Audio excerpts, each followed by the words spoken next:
Alan Quinlan is with us, I think. Good morning to you, Alan. How are you? Morning, Ger. How are you? Yeah, good. Nathan is making the case that Munster are under a bit of pressure this week. I actually think that Munster... I have a theory, right? This could be complete horseshit, and feel free to disabuse me of the notion if you want. But I think that Munster looked around with the ball deep in stoppage time against Leinster and kicked it out thinking, we'll see you in a couple of weeks, lads, and we'll be happy to, because we've seen your best shot and we're 2 points down and we got absolutely destroyed by injuries, and we'll see you in 2 weeks. Let's be having you. Yeah, it's not a crazy theory. I think, look, at that stage they probably needed the bonus point and were happy enough to take what they had, and the clock was nearly run out and Craig Casey kicked the ball out. He seemed a bit deflated doing it. Maybe he got the message just to put it out, but look, it was always a possibility that they were going to play Leinster. I think the other games were out of their control. Edinburgh playing Glasgow, and Edinburgh had won the night before, so it was a possibility. I think if you asked them beforehand and asked any Munster fan, that they'd prefer to avoid Leinster in the semi-final, and Leinster would probably prefer to avoid Munster as well in the semi-final. But it is what it is, and it's kind of back to the wall stuff. The deflation over the Snyman injury last week, I think, and getting that out of their system yesterday, and something to look forward to. It's tough 5 days, but Leinster will get better though. That's the issue here. Jared Munster have got to get a lot better, but I don't know. Like, at the end of the day, they'll still be very, very mindful of how good Leinster are, and the gravity of the situation ahead of them. At the same time as well, like, they do back themselves to win this game. I can't see that Munster team being in any way daunted by the fact that they're playing this Leinster side, that they're somehow already a couple of points down in their own heads. They're thinking, we're just as good as this team, surely. Well, I think they look back at, it's tough because confidence and self-belief is something that comes with winning, and, they haven't beaten Leinster in Dublin since 2014, and the vast majority of the results, Leinster have won them, and they're on an unbeaten run. So trying to block out all those factors, that's reality. But I think, look, they'll feel that, with the Linda in the side, with Byrne back, Conor Murray's playing very well again, that they have a shot. But they've probably got to get their best performance, and stop Leinster a little bit.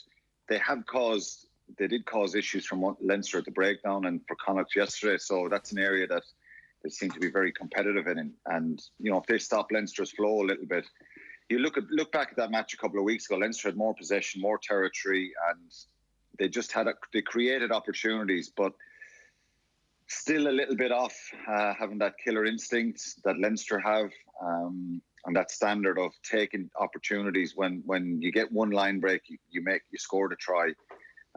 They didn't have many line breaks in that game against Leinster. So, look, there'll be a confidence there that they're not far away, but the reality is they've got to get a lot of stuff right to beat Leinster, and it's a great opportunity. They're off for a month if they don't win this game, so it's kind of throw the kitchen sink at it. But they've got to be a lot more accurate. They made a lot of mistakes yesterday and were inaccurate in certain areas, and that's something they need to be a little bit better with. But yeah, look, they'll throw everything at it, and there'll be a certain sense of belief in them that they can do it, but they've got to play really, really well to do it.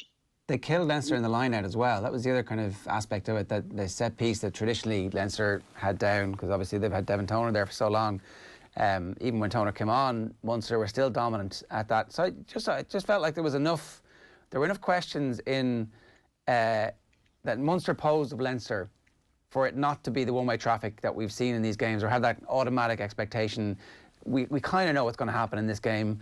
Munster will be in it for a little period of time. They'll make a couple of mistakes. Leinster's pressure will tell eventually. Leinster will come off the gas a little bit. Munster will come back into it, but it'll flatter to deceive. Didn't feel like that at all, really. It felt like it was a proper game. They were both sides had the chance to win. Yeah, it did. And Munster's lineup was very good yesterday. They won 21 from 21. It has been good from the execution has been very good. One lineup can change, win or lose you a game. So I think, the pressure Peter O'Mahony and Ty Byrne, and whether it's Billy Holland or Fineen Wycherley playing the second row, putting pressure on Leinster is an area that any team would try and do when they're playing against them, because Leinster's attack from set piece, particularly off the line-out, is sublime at times, and has been a massive strength for them in the last few years. And you know, if you focus too much on trying to stop the opposition, it can be very, very dangerous. Munster have just got to make sure they're far more accurate with the ball, and you know, obviously applying that pressure, but just more accurate. And when they create the opportunities, they'll take hope from and a lot of confidence in the fact that when they built a number of phases, they created some opportunities. And with Linde and Farrell, if they get the kind of ball to them, good quality ball, they can cause problems for Robbie Henshaw and Gary Ringrose, who are outstanding players, experienced players, but they can still impose themselves there. And you know, Earls and Conway, if they get enough of ball in the wings, they can score tries as they've shown. But ultimately, it'll be down to what's going to happen up front. Leinster will have a number of players back, and there probably will be a fair bit of pressure on Ronan Kelleher to get those lineouts right, to get the calling systems right, and maybe Toner will start to get, you know, to sort out those lineout problems maybe that they had against Munster in the first game. Nathan, go on.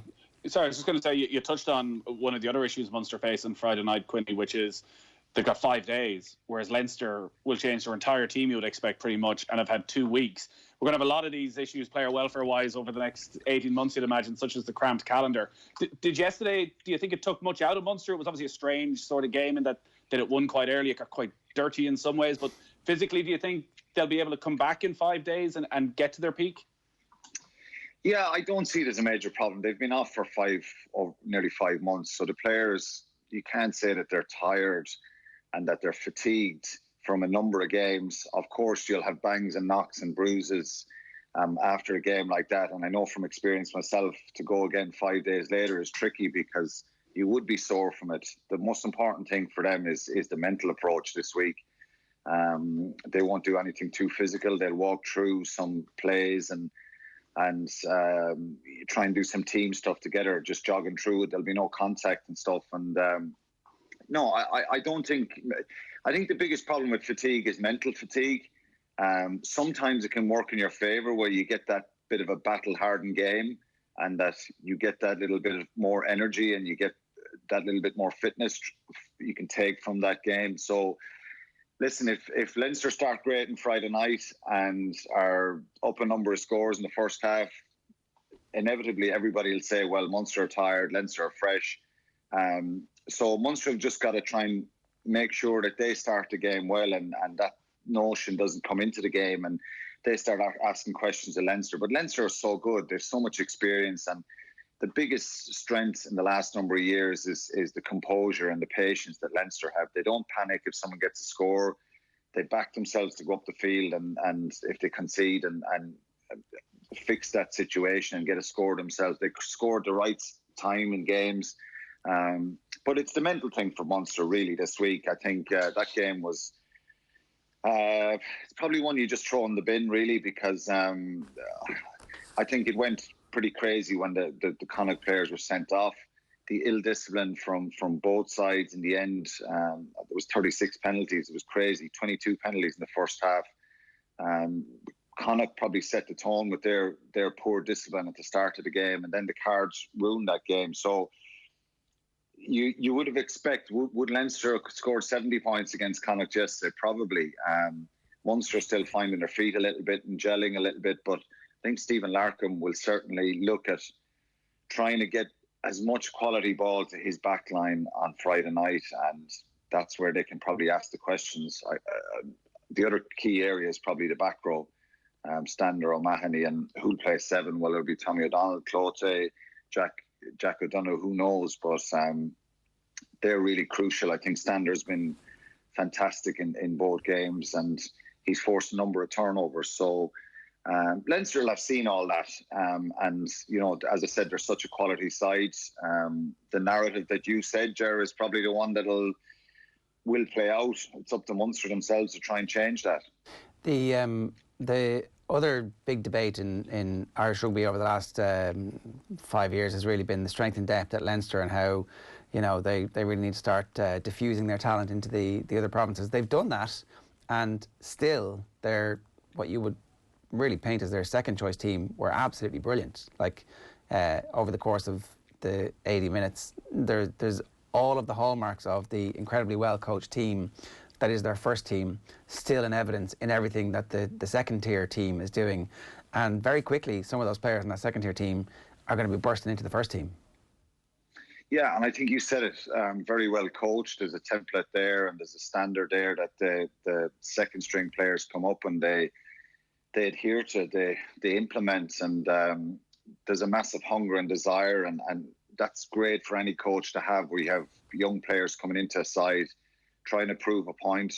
And that hunger that's in that Leinster group is what's driving them on, I think, and that's what keeps standards high. It keeps players who are on the starting team on their toes, and they've got to go out and train well every time and then play well. So the strength and depth is brilliant. You look at Scott Penny, only came off the bench the other night and had a massive impact. Will Connors was brilliant. Josh Murphy was brilliant, and Max Deegan. So the back row depth is phenomenal. They're probably a little bit lighter in the second row with James Ryan being injured. Ryan Baird played very well against Munster, but it's an area that's probably a little bit lighter for them. And, you know, they'll be delighted if Tyke Furlong can get back this week. So that depth is phenomenal. And the standard they keep setting is there for everyone to see. To make 15 changes and to beat Ulster by, 28-10 on Saturday. The game probably hinged and changed a bit on that intercept with John Cooney. I think it was a massive turning point. If Ulster had scored there, it could have been a little bit of squeaky bum time at the end. But I think Leinster were very, very dominant throughout that game, and they showed a lot of frailties in that Ulster side. Is the Stockdale at fullback, is that something that we're trending towards, or is it arrow up or arrow down? Where are we at the moment, do you think? It's a real possibility. I think the kicking option is massive. I still think he needs to be a lot more physical in the air, a lot more dominant. But it's something that, such an athletic, fantastic player who has pace, power, probably did the kicking stuff, the receiving the ball in the air, and some of the defensive stuff is still something that needs to probably be a bit more aggressive and a bit more dominant. But it's a real live option for Andy Farrell, and he's certainly someone. There's a lot of back three players, really good back three players there in Ireland, and it's an option for them. I think one of the kicks was unbelievable out of the 22 down past the halfway with that left boot, and it's a massive option to have as a full back, to have another kicking option like that. You put yourself in Andy Farrell's shoes and thinking, I need wins because it's early on and we've had the trauma of the World Cup and I was obviously part of that team, but equally you want to try and build something for the future. So it's a very unique situation he's going into over the next couple of months, where there's that tournament. We're not even sure exactly what the makeup of the teams in that tournament is going to be. Does he look at these as an opportunity to give everybody that that chance and build genuine depth and genuine competition, so that we don't get to the scenario that we had really under Joe Schmidt, where we knew the first team because Schmidt had decided who the first team was? Like, what's the best case scenario for an Ireland coach? Not knowing who your team is, or knowing exactly who your team is and then playing well? A little bit of both. I think you still want to know the vast majority of your players and have a couple of guys really asking questions. And fullback is an area that, Rob Kearney dominated that position for 12 years, 13 years, and was outstanding. He was world class there. And that's a position that's opened up now. And Jordan Larmour's played there, Andrew Conway, Stockdale can go in there. It's a position you want to try and get a bit of stability in, because it's a real pivotal area. Most teams kick the leather off the ball nowadays, and it's such a really important part of the game, your kicking game. And if you have a dominant fullback who kind of nullifies that, it can really halt the opposition. So it's a concern, that one, because you really want a safe pair of hands back there. I think a lot of people talk about the attacking ability of fullbacks, and would you go for attack over defence? I always think you have to go for defence a little bit more over attack, and that stability of covering that backfield and being really solid there. In an ideal world, you'd have both. We have to be dominant in the air. The kicking game nowadays in modern rugby is just, it's such an important part for all teams. And for Andy Farrell, I don't think he'd be mixing and matching too much. Ireland could still win the Six Nations. There'd be a windfall of money there for the IRFU, so I'm sure that he won't have any wriggle room there to kind of mess around and play second string teams against Italy or France. He's going to have to try and win those. I'm sure you can mix it. He'll have to mix and match a little bit in November because of the run of games that particularly all those Leinster players will probably have with Europe as well. So having a 15 nailed down, it's something that came up a lot at the World Cup, that we could pick the team. I think there's certain areas in the back row possibly that guys can seamlessly transition in and foreign players can be picked, but by and large the vast majority of the team is 10, 11, 12 players, or we probably will know what they are beforehand. And that's the nature of most international teams, and Ireland want to be a top team and get back near the top again. So you might see some changes for Italy and a little bit of movement there, but Andy Farrell needs to get a hit out with the team before they go to Paris for the French game. So it's probably November before you'll see a little bit of rotation. Okay, good stuff. Thanks a million for joining us this morning, Alan. Cheers. Cheers, lads. Alan Quinlan giving us some thoughts there on what's going on with the Irish rugby team at the moment. 0879 180 180 is the WhatsApp number if you want to get involved this morning, or of course you can always leave a comment or use the hashtag OTB AM.